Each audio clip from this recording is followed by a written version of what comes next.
So this morning on our lecture segment, we continue on with our very special feature on the road to Ramadan, as we continue to build up momentum that will take us through to the holy month of Ramadan. So on the road to Ramadan is our very special feature where we, of course, highlight certain aspects of our lives that we must improve on in the build up to the holy month of Ramadan.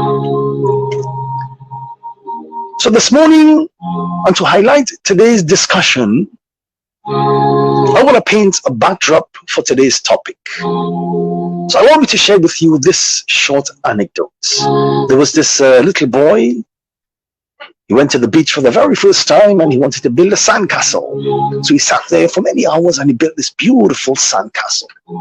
After building the sandcastle, however, the tide came in, the waves washed away the sandcastle. But the boy did not lose hope. He moved a few feet back and once again he set about building this beautiful sandcastle. But when he finished, the same thing happened again. The tides came in and the waves washed away the sandcastle. The third time, the boy did not become despondent. He sat down and he tried to analyze and he tried to come up with some sort of mechanism, some sort of solution to his problem. After pondering and after thinking, he came up with a beautiful idea, and he decided to build a wall made of sand, of course, and then behind the wall is where he constructed that sandcastle. This time around, when the waves came in, when the tide came in, the wall was there to protect all of his efforts that took place behind the wall. That is a very important concept. For sometimes we go through our lives putting in all of the efforts, but then we do things that unravel everything that we have done. And one of the things that we must most definitely pay attention to leading up to the month of Ramadan is the levels of our sincerity in our devotions. The question I want to ask you this morning is, how would you like to toil day after day in the hot sun, only to be told in the end that you will not be paid? No one likes to go empty-handed after having toiled. And doing acts for show, doing acts for name and fame, eats away at the core of your worship and renders your act null and void. Without sincerity, your deeds will be washed away by the waves of pride, by the waves of conceit, and of course by the waves of arrogance, because now you think that I have become somebody. The devil works in a very, very cunning way. He works on two ends of the spectrum. In the first instance, his effort is to try to convince you not to do good deeds. He convinces you to become lazy. But then when you do make the effort to do good deeds, he now begins to work on the other spectrum, which is to fill your mind with thoughts of pride that you have now become someone. So the month of Ramadan is around the corner. The month of Ramadan is a period of intense worship. If you are successful enough to, beat the shaitan at the first hurdle, and you can convince yourself to start doing good deeds, that is when now he would start to eat away at your mind.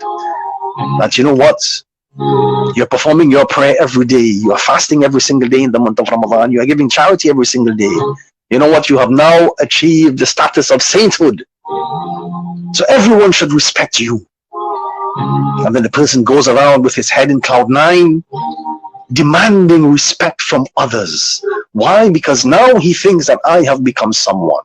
And now, even though he is carrying out good acts, there is no sincerity in his devotion at all. As a matter of fact, he's not doing it for the pleasure of the Almighty. He's doing it so that people can acknowledge him. Hence the reason why the Prophet Muhammad, peace be upon him, described to us what will take place on the Day of Judgment. And he mentioned the first of men whose cases will be decided on the Day of Judgment. Number one will be a martyr. He will be brought forth in the court of Almighty Allah. Almighty Allah will make him recount his blessings and remember his blessings. And then Almighty Allah will ask him, what did you do with these blessings? He will say, oh Allah, I fought for thee until I died as a martyr. Almighty Allah will say to him that you have lied. You fought so that you might be called a brave soldier or a brave warrior. And so you were called. Then orders would be given that he should be taken down to the fire of hell. Next, a person will be brought forth who was a scholar in this world. And again, he would be made to remember his blessings, and the question would be asked to him, what did you do with those blessings? He would say, oh Allah, I acquired knowledge, and I taught the people only for your pleasure. Almighty Allah will say that you have also lied. You acquired knowledge so that people will call you a scholar. People will call you a knowledgeable person. You did it to gain recognition in the eyes of the people. And he also would be ordered to march down to the fire of hell. Then finally, the third person will be brought forth who was made abundantly rich by Almighty Allah in this world. He would also be made to remember his blessings, and Allah would say to him, what did you do with these blessings? He would say, oh Allah, I spent my money in every cause that will bring you benefit, in every cause that will make you happy. I spent in your name only for your upliftment, only for the upliftment of your deen and your religion. Allah would say to him that you also lied. You spent so that people could call you a generous person, so that you can gain popularity and fame in the eyes of the people. And he also would be dragged off to hell.